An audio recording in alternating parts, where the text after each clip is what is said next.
Halo guys, sesuai prediksi saya di video sebelumnya. Jadi kalau kamu lihat di video saya yang 1 bulan yang lalu yang ini, saya bilang bahwa ini feeling saya nantinya akan ada kenaikan suku bunga sedikit dari The Fed, dan hal itu dikarenakan untuk menjaga inflasi di Amerika dan menjaga US dollar dari pelemahan. Dan jika ada kenaikan suku bunga tersebut, maka harga emas dapat terkoreksi sementara guys. Jadi setelah lebaran harga emas tetap akan naik, jangka panjangnya aman.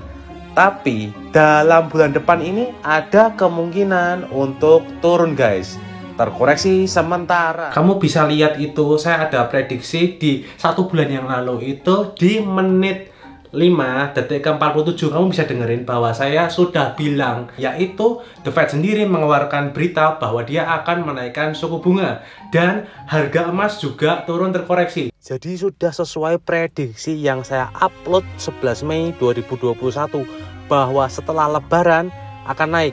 Kamu bisa lihat grafik ini, harga emas dari 1820-an US dollar per troy ounce naik ke 1900-an US dollar per troy ounce setelah lebaran. Jadi betul ya, naik. Dan di video 11 Mei 2021 itu saya juga bilang bahwa emas ini akan terkoreksi nanti bulan depan ketika ada keluarnya kebijakan The Fed menaikkan suku bunga.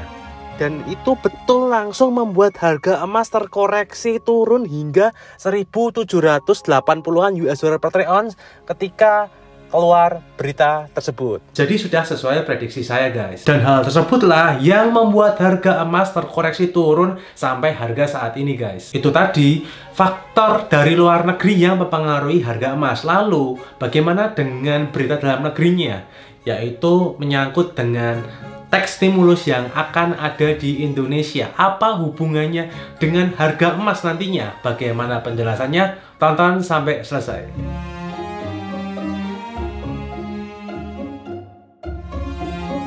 Oke, kemarin ada orang yang komen ke YouTube saya bilang bahwa kok harga emas malah naik, kok nggak turun, katanya bilangnya turun. Ini adalah komentar orang yang belum berpengalaman. Kenapa? Karena kalau kamu lihat di video saya sebelumnya yang saya tadi putar, kamu coba dengarkan. Saya bilangnya apa? Saya bilang feeling akan ada kebijakan kenaikan suku bunga The Fed. Artinya jika itu belum dikeluarkan beritanya, ya belum terkoreksi. Jadi artinya apa? Artinya kalau newsnya tadi belum dikeluarkan oleh The Fed-nya, ya harga emas akan naik. Sentimen negatifnya terhadap harga emas belum keluar kok, ya akan naik dulu sebelum nantinya turun. Dan betul, ketika ada kebijakan itu, kebijakan The Fed ini bilang interest rate-nya akan naik, maka harga emas langsung turun drastis guys. Jadi bagi Anda yang trading harian gold di futures yang ada risiko margin call, ya jangan sampai salah paham, jangan sampai salah nangkep. Kalau yang saya sebutkan tadi, kebijakan nantinya, saya bilangnya nantinya, itu artinya ada time frame-nya, ada jangka waktunya, tidak langsung. Sedangkan kalau kamu tradingnya harian, ya kan jadi nunggu-nunggu. Jadi ulasan saya ini lebih cocok bagi kamu yang nyimpan emas batangan fisik guys. Karena tidak ada resiko salah tangkap tadi. Karena misalkan harga emas ini turun, terkoreksi sementara, artinya apa? Ya, emas grammu itu tetap. Cuman kamu mempunyai kesempatan dalam menambah gram emasmu dengan harga yang lebih murah. Ingat, bukan masalah harga emas itu turun. Karena kita tuh ada di Indonesia. Kita pakainya belinya pakai rupiah. Di mana rupiah ini cenderung terus melemah dibandingkan dengan mata uang US dollar. Jadi fokus kita kalau kita di Indonesia ini, ya kita adalah akumulasi jumlah gramnya. Jadi nggak usah khawatir kalau harga emas itu turun sementara. Tapi kalau kamu misalkan adalah orang Amerika, kamu belinya pakai US dollar, ya kalau harga emas itu turun, ya kamu khawatir boleh guys. Karena kalau kamu lihat, harga emas di Amerika tahun 2012 bahkan sampai di angka 1900-an US dollar per troy ounce, itu tinggi. Padahal kalau kamu lihat di Indonesia, pada tahun yang sama, harganya masih lebih murah dibandingkan tahun ini guys. Itu adalah bukti bahwa Di Indonesia ini kamu kalau beli emas, investasi emas itu selalu aman untuk long termnya kalau di Indonesia. Oke, sebagai contoh, tahun 2012 harga emas dalam rupiah itu 550 ribuan per gram.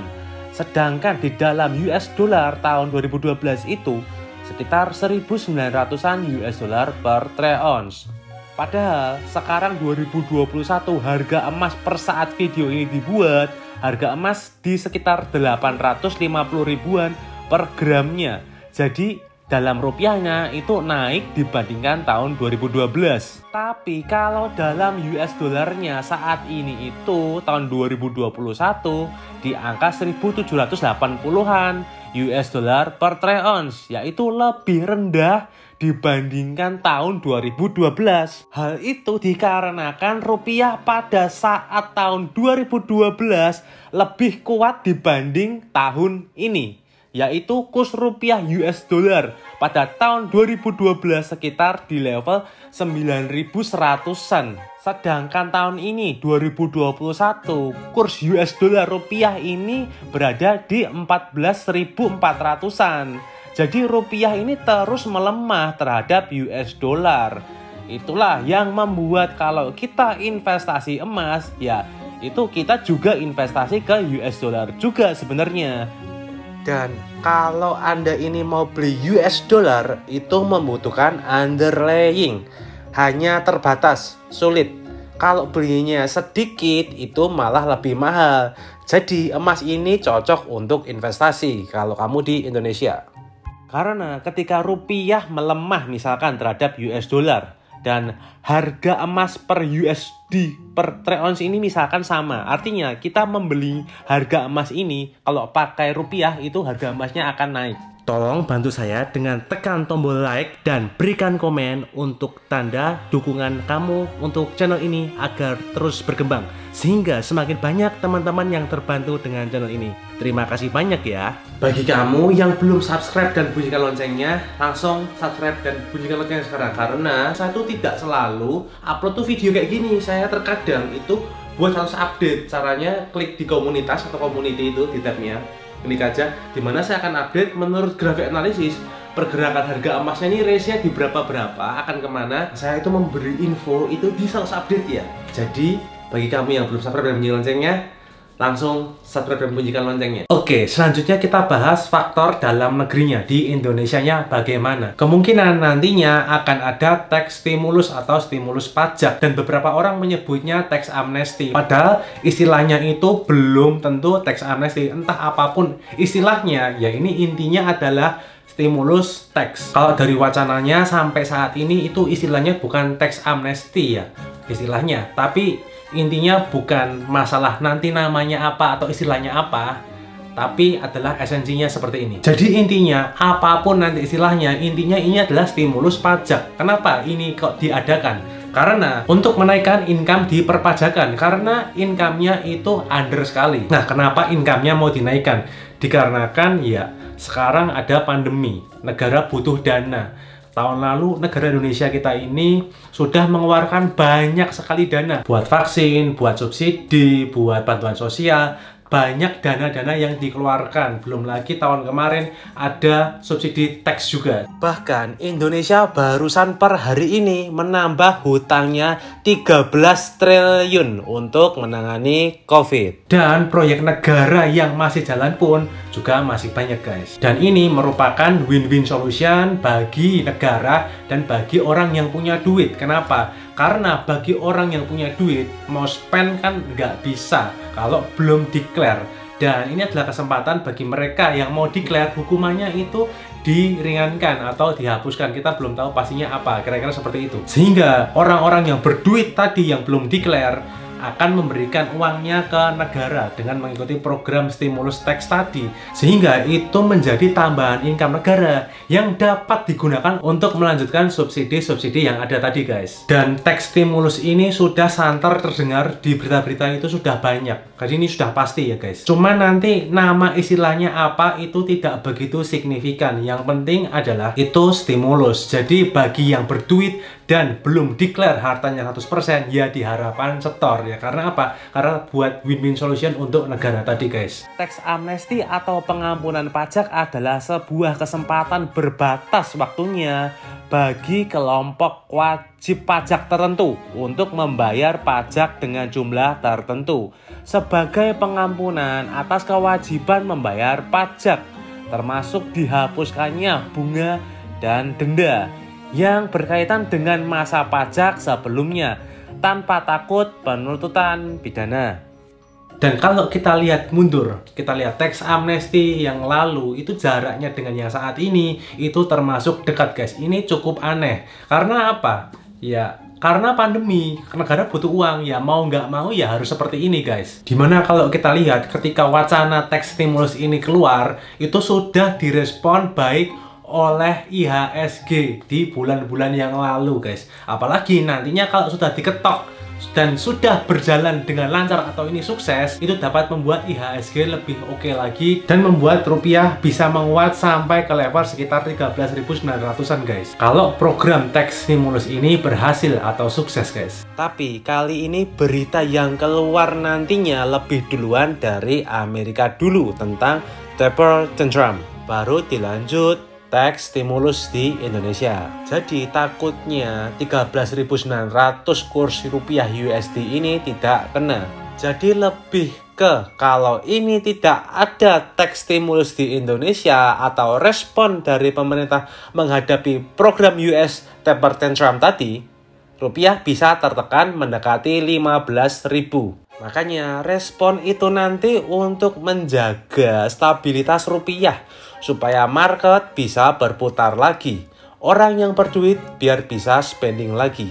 Taper tantrum merupakan kebijakan mengurangi nilai pembelian aset seperti obligasi atau quantitative easing oleh The Fed. Apabila hal tersebut terjadi, maka aliran modal akan keluar dari negara emerging market termasuk Indonesia dan kembali ke Amerika Serikat sehingga dapat memicu gejolak pasar keuangan yang artinya itu dapat berpotensi rupiah melemah terhadap US dollar.